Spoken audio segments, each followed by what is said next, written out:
오늘은 신앙의 회복 말씀이라는 주제로 이제 마지막 말씀 여러분과 함께 강론하고자 합니다. 여러분, 솔로몬 하면요, 이제 이스라엘 왕으로서 이제 하나님 앞에, 백성들 앞에 큰 선물을 주죠. 그게 뭘까요? 아버지였던 이 다윗 왕이요, 성전을 너무 짓고 싶어 했죠. 그가 이제 전쟁을 통해서, 피 흘림을 통해서 모아두었던 많은 재물들을 가지고, 하나님, 제가요 성전 한번 짓겠습니다. 근데 하나님께서는 어떻게 해요? 아니다, 너는 너무나 너의 손에 피를 많이 묻혔으니까 너의 아들로부터 성전이 완성되게 하겠다 합니다. 그래서 여러분, 하나님께 성전을 짓고요, 하나님께는 큰 선물이 되고, 또 백성들 앞에는 하나님을 만나는 또 예배를 드리게 되니까 큰 선물이 돼요. 자, 하나님의 집에 나올 때 그럼 우리가 어떻게 해야 되는가? 오늘 이 말씀을 통해서 예배자의 태도, 예배자의 모습은 어떻게 해야 되는가? 이 모습을 지금 우리들에게 일러주고 싶어요. 어떻게 하면 우리가 예배를 드릴 때 복을 받는가?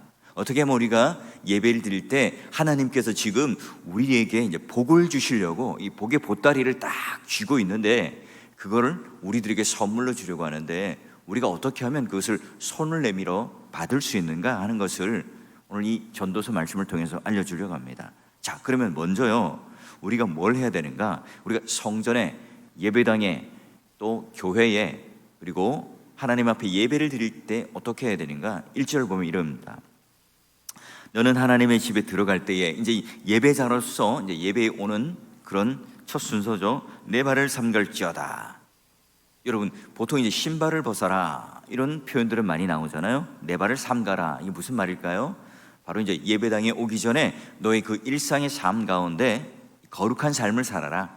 너희 발이 깨끗한 삶, 그러니까 하나님께서 기뻐하시는 그곳에 너는 머물고 돌아다니다가 지금 이제 예배당에 와라, 예배를 드리러 와라, 이 말씀이에요. 여러분, 시편 이 150편 전체가 뭐예요? 예배에 관한 이야기입니다. 어떻게 이제 예배를 드려야 될 것인가? 그러면 여러분, 시편 이 150편의 첫 번째 이 서론이 뭐죠? 그래요. 복 있는 사람은 악인들의 꾀를 쫓지 않고 죄인의 자리에 들어서지 않고 오만한 자의 자리에 앉지 아니한다. 전부 다 뭡니까? 바로 이 죄가 있는 자리, 유혹이 있는 그 자리에 가거나 앉거나 하지 않는다는 거예요.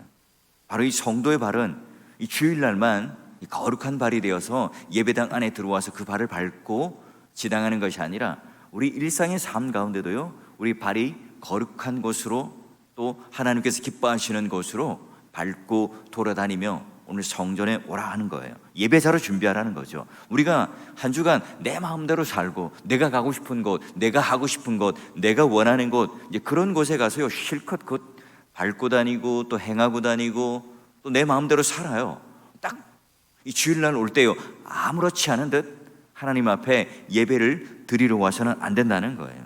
한 주간의 삶도 예배를 드리러 가는 이 삶의 준비고, 우리가 이 공예배를 드리고 예배를 드리는 삶은 한 주간 우리의 삶을 이 거룩한 것으로 밟고 다니기 위한 또 하나의 모임이고 또 예배가 된다는 거예요. 그러니까 언제나 이것은 삶과 또 우리 예배 속에서의 그런 우리의 모습뿐만 아니라 삶 속에서 예배도 똑같이 우리가 선순환적인 고리를 가지고 갑니다. 그러니 공예배에서 성공한 사람, 또 예배의 은혜를 받은 사람은 한 주간의 그런 은혜로운 삶, 거룩한 삶을 살아갈 수밖에 없어요. 그리고 내가 하나님 앞에 정말 이 코람되어 하나님 앞에서 내가 거룩한 삶을 살겠다, 그 삶을 살고 이제 예배에 나오는 사람은요, 당연히 여러분 예배에 성공할 수밖에 없습니다.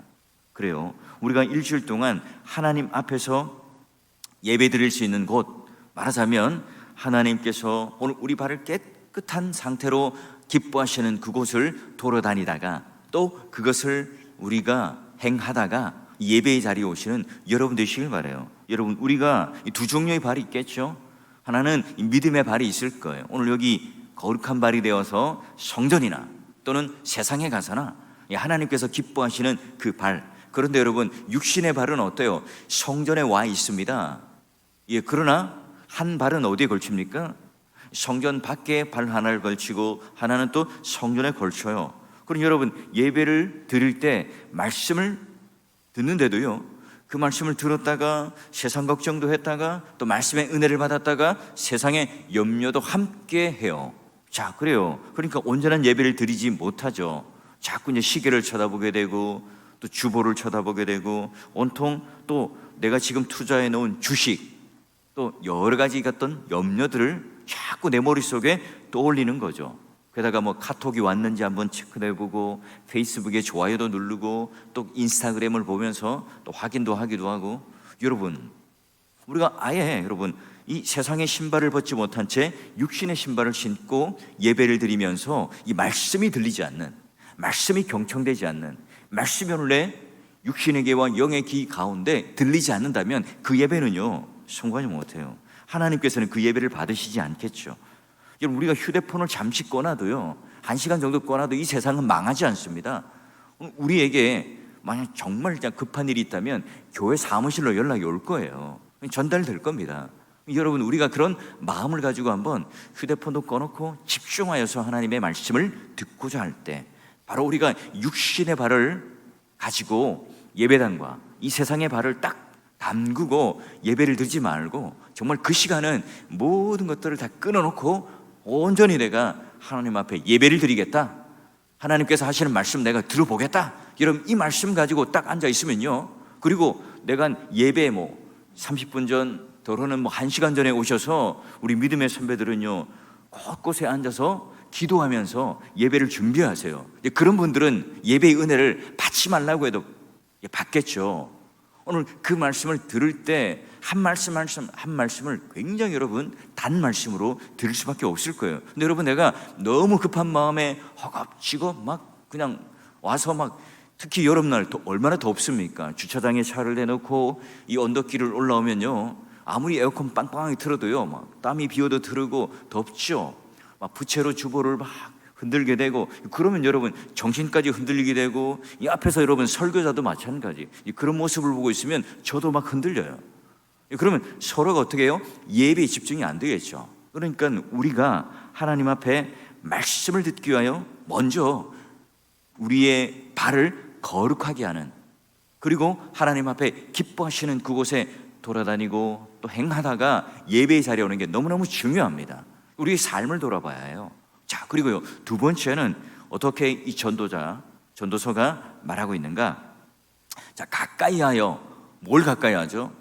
하나님과 가까이 하여 말씀을 듣는 것이, 우매한 자들이, 말하자면 어리석은 자들이 나 재물 많이 가져와서 우르르 동전을 많이 쏟아붓는 이 헌금보다 낫고요, 또 악을 행하면서도 그 하나님께서 기뻐하시지 않는 그런 곳에 행하며 돌아다니면서도 그걸 깨닫지 못한다는 거예요.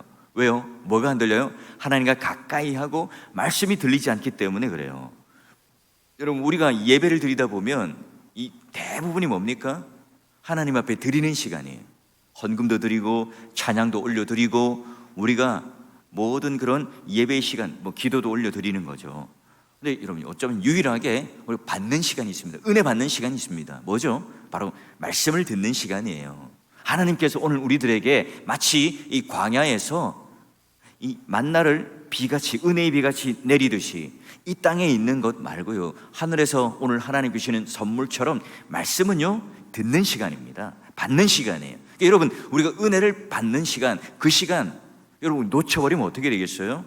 내 영혼이 여러분 살지 못하겠죠. 내 영혼의 만나를 매주 배불리 먹지 않으면 어떻게 되겠어요? 배가 고프니까 화가 나겠죠. 내 마음에 불평이 생기겠죠. 여러분, 내가 이게 넉넉해요.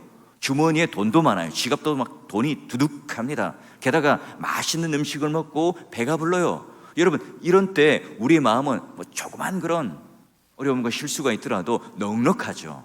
마음이 참 넉넉해요. 포근합니다. 그러나 여러분, 그 반대의 경우는 어때요? 궁핍해요. 또 가난해요. 집이 막 그런 어려움이 많아요. 또 지갑이 텅텅 비었어요. 그러면 여러분, 금방 내가 밥을 먹고 와도요 배고파요. 허기가 져요. 그렇죠. 여러분, 오늘 우리의 귀가 막힌다면 어떻게 될까요? 아무리 많은 예물을 드리고 내 만족을 가진다 할지라도 하나님은 그 헌금 액수를 보고 놀라하지 않습니다. 오늘 우리가 그 귀가 열려서 하나님 말씀을 듣는 그런 신앙의 회복이 여러분 가운데 있기를 바라요. 하나님이 집에 있는데 말씀을 가까이 하고 하나님을 가까이 하라, 그 예배의 형식 가운데 그치지 말고 오늘 우리가 이 말씀을 들을 때 하나님의 말씀이 무엇인지를 깨닫고 그 말씀 따라 살아가는 사람이 되라는 거예요. 그렇지 않으면 말씀이 뭔지를 몰라요. 말씀을 계속 듣고 그 말씀에 내가 은혜를 받지 못하면, 이 말씀을 깨닫지 못하면 하나님의 뜻이 무엇인지 모르니까 엉뚱한 삶의 방향을 가지고 살아갑니다. 자신은 정말 지혜롭고 날카롭고 똑똑하다고 생각하지만 그 모든 방향들이 언제나 자기 중심적이에요. 여러분, 선지자 사무엘과 사울의 왕의 그 에피소드 알죠? 이 아말렉과의 전투 속에 선지자 사무엘이 하나님께 말씀을 들어요. 가서 아말렉을 쳐서 무찔러라. 내 손에 하나님께서 그 아말렉을 주셨으니까 대신에 너희들이 아무리 살진 소나 양이나 이런 것들이 탐이 나더라도 그 아말렉 족속과 함께 다 진멸해버려라, 해렘해버려라. 분명히 여러분 말씀을 전했어요. 약속을 걸었습니다. 근데 여러분 막상 전쟁에 승리했죠. 그러다 보니까 이 백성들이요 눈이 뒤집혀요. 너무나 멋지고 탐스러운 소가 보이고 양이 보이니까 어떻습니까? 사울에게 이렇게 말하죠. 자, 우리가요 제사를 드릴 때 이걸 가지고 하나님 앞에 드리면 얼마나 기뻐할까요? 얼마나 좋아할까요? 그 예배를 드리겠다는 이 빌미로 소와 양을 진멸하지 않고 다 가지고 와요. 여러분, 선지자 사무엘이 알죠, 깨닫죠. 막 화가 난 채로 이 선지자 사무엘이요 사울 왕을 찾아갑니다. 사울 왕이요 딱 뒷짐지고 웃는 얼굴로, 와, 사무엘 선지자요, 어서 오세요. 안부도 전하고 아닌 척, 그 포커페이스를 하고요, 얼굴은요 환한 얼굴로 그렇게 뒷짐을 지고 내가 아무런 죄를 짓지 않은 것처럼 사무엘을 대합니다. 근데 여러분 어쩌죠? 그 양의 울음소리와 소의 울음소리를 감출 수 있나요?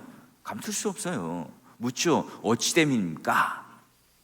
우리가요 백성들이요 예배를 드리자, 제사를 드릴 때 이걸 가지고 제물로 드리면 참 좋겠다고 그러던데요. 이런 변명을 듣고 사무엘은 어떻게 말합니까? 이렇게 말해요. 여호와께서 번제와 다른 제사를 그의 목소리를 청종하는 것을 좋아하심같이 좋아하시겠습니까? 순종이 제사보다 낫고 듣는 것이 순양의 기름보다 나으니 이는 거역하는 것은 점치는 죄와 같고 완고한 것은 사신 우상에게 절하는 죄와 같음이라. 왕이 여호와의 말씀을 버렸으므로 여호와께서도 왕을 버려 왕이 되지 못하게 하셨나이다. 그 목소리를 청종하지 않아요. 말씀을 버립니다. 그 귀를 닫고 자기 나름대로 말씀을 해석해요. 자기 나름대로 말씀을 평가하죠. 자기 나름대로 말씀을 따져요. 그리고 내가 순종하고 싶은 것만 순종해요. 내가 하고 싶은 것을 가지고 그 부분적으로만 순종을 하는 거예요. 여러분, 우리가 아무리 여기 나와서 뜨겁게 찬양을 드리고 아무리 많은 예물을 들고 하나님 앞에 드리고 아무리 하나님 앞에 간절한 기도를 했다고 해요. 힘에 넘치는 모든 그런 형식적인 것들을 다 했어요. 그러나 그 모든 예배를 하나님께서 무조건 다 받으시는 게 아닙니다.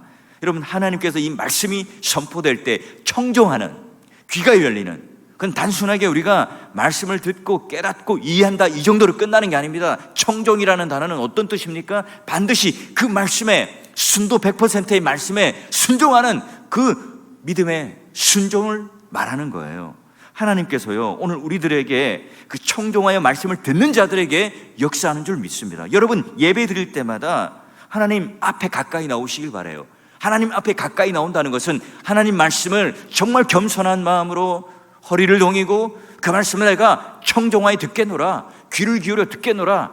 내가 이 100% 말씀은 다 이해되지 않지만 그 말씀 중에 내 심령을 건드리고 오늘 내 모든 그 믿음의 삶을 결단하게 만드는 그 말씀 한마디 한 구절이라도 내가 잡고 이 말씀을 따라 청종하며 살아가며 변화되겠다. 여러분, 그런 사람에게 하나님께서 은혜를 주세요. 그런 사람들에게 오늘 변화를 주시고 성화의 열매를 주십니다.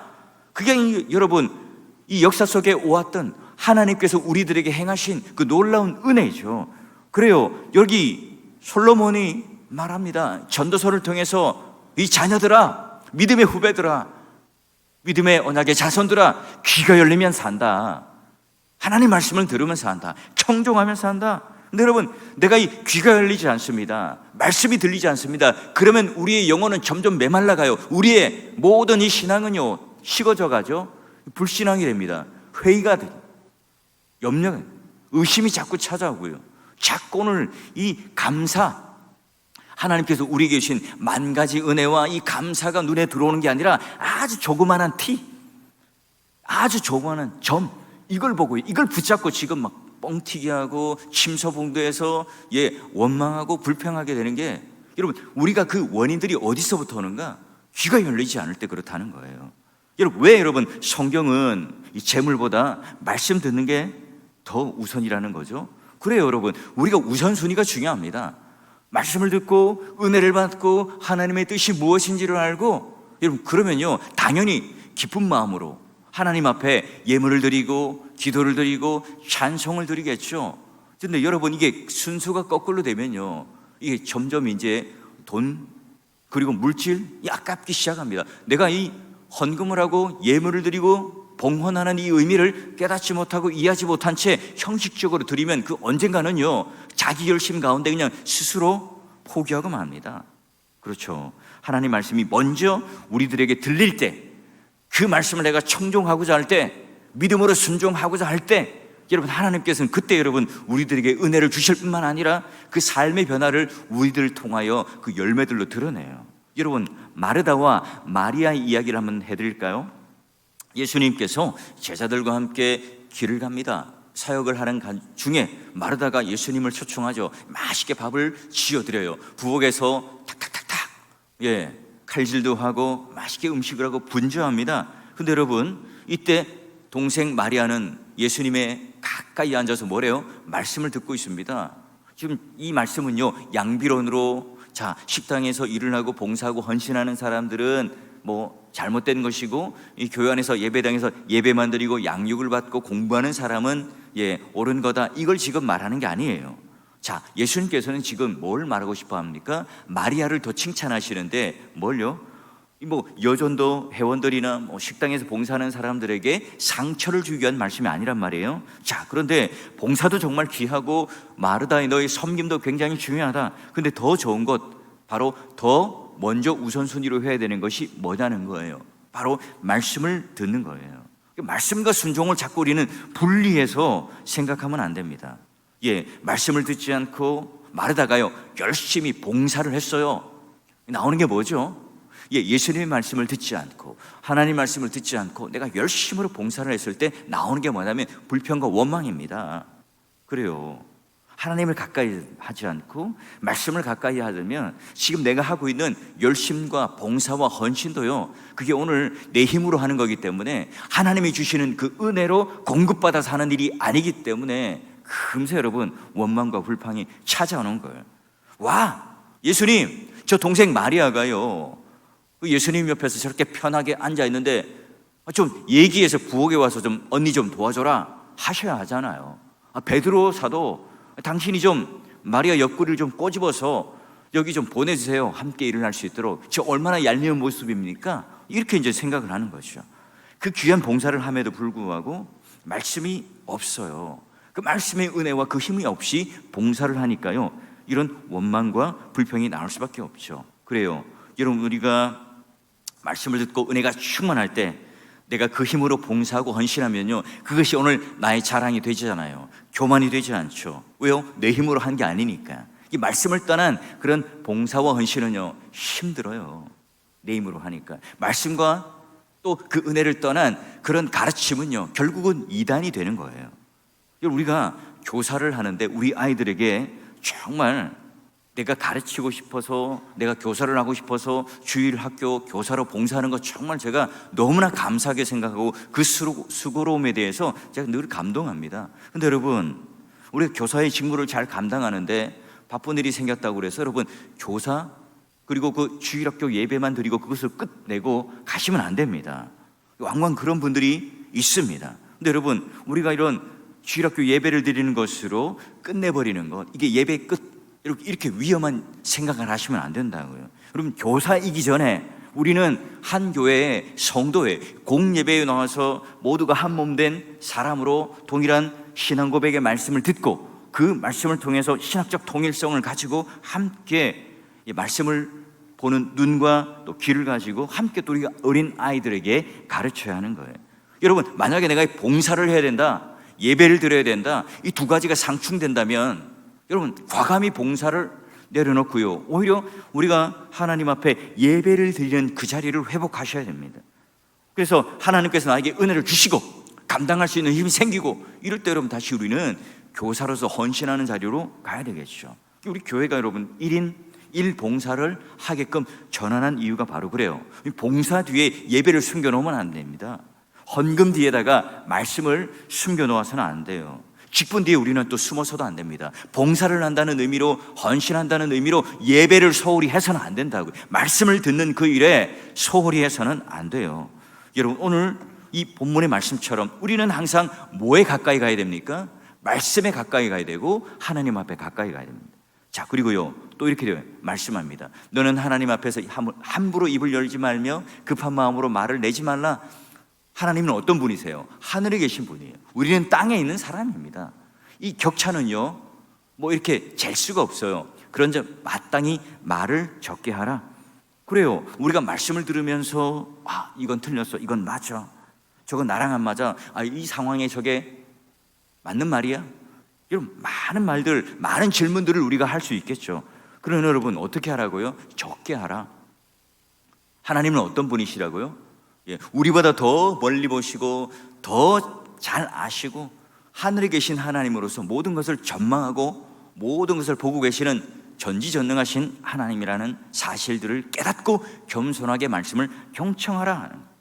여러분, 그 말씀을 끝까지 듣고요, 그 말씀대로 한번 순종해 보면 하나님의 생각이 더 낫구나, 하나님의 말씀이 오늘 내 생각보다 더 옳구나 하는 것을 그제서야 깨닫게 된다는 거예요. 자, 그러면 하나님이 어떤 상황에 있어서도 하나님 말씀이 들리지 않는 날을 좀 하루도 없도록 해주십시오.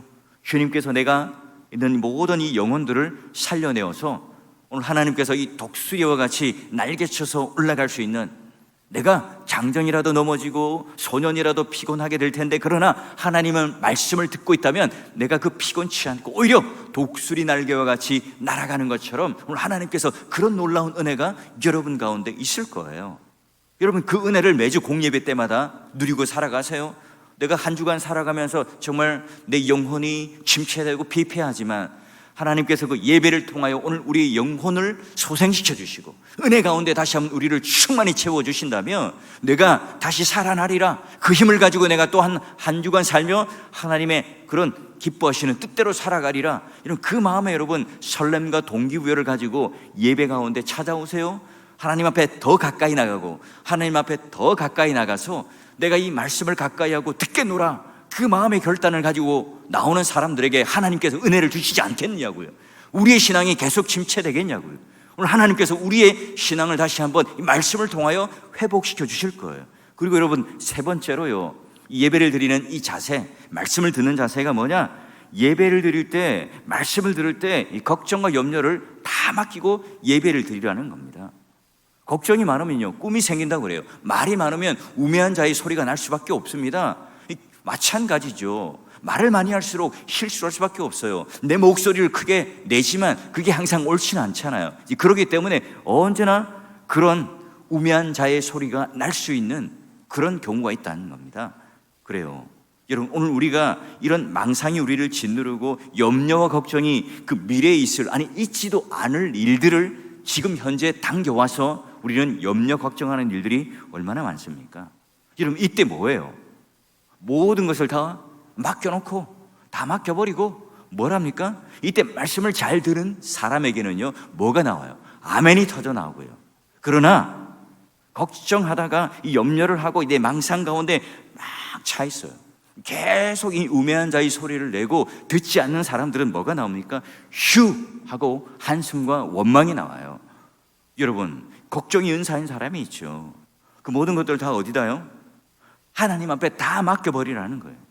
우리 믿음의 선배들이 불렀던 찬양이 있잖아요. 내일 일은 난 몰라요, 하루하루 살아요, 불행이나 요행함도 누구예요? 내 뜻대로 못해요, 험한 이 길 가고 가도 끝은 없고 고네요. 결국 주님께서 팔을 내미시고 주님이 오늘 나의 힘이 되시고 반석이 될 때 오늘 우리가 가는 그 인생길은 더 이상 피곤치 않아요. 여러분, 목욕탕에 가면 꼭 여러분 열쇠 맡기는 카운터에 뭐가 있습니까? 맡기지 않은 물건은 책임지지 않습니다.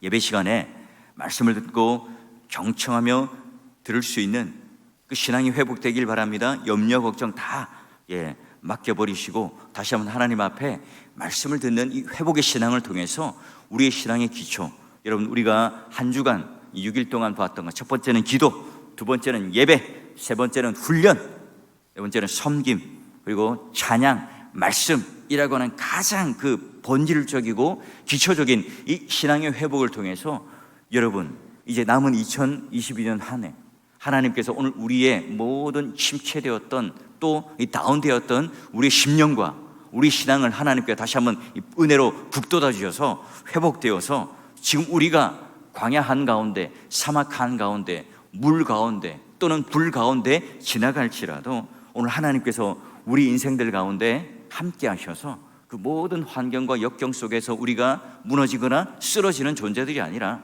뚫고 나가는 그 영권과 권세와 권능을 가지고 그 신앙이 회복된 하나님 앞에 건강한 그 신앙의 균형된 모습을 통해서 다시 한번 이 교회가 도약하고 우리 신앙이 회복되어지는 그 놀라운 신앙의 자리로 여러분 나오시고 그런 놀라운 신앙의 회복의 역사가 남은 우리 한 해 또 이 가을에 있으셔서 우리 모두가 함께 교회의 기쁨이 되고 서로에게 격려가 되고 또 서로를 향하여 세워주고 나아가며 손붙잡고 하나님 앞에 그 온전한 예배자요 또 온전한 성전과 교회로서의 충만케 되는 그런 놀라운 은혜가 우리 삶 가운데 넘쳐나시기를 주의 이름으로 간절히 축원합니다.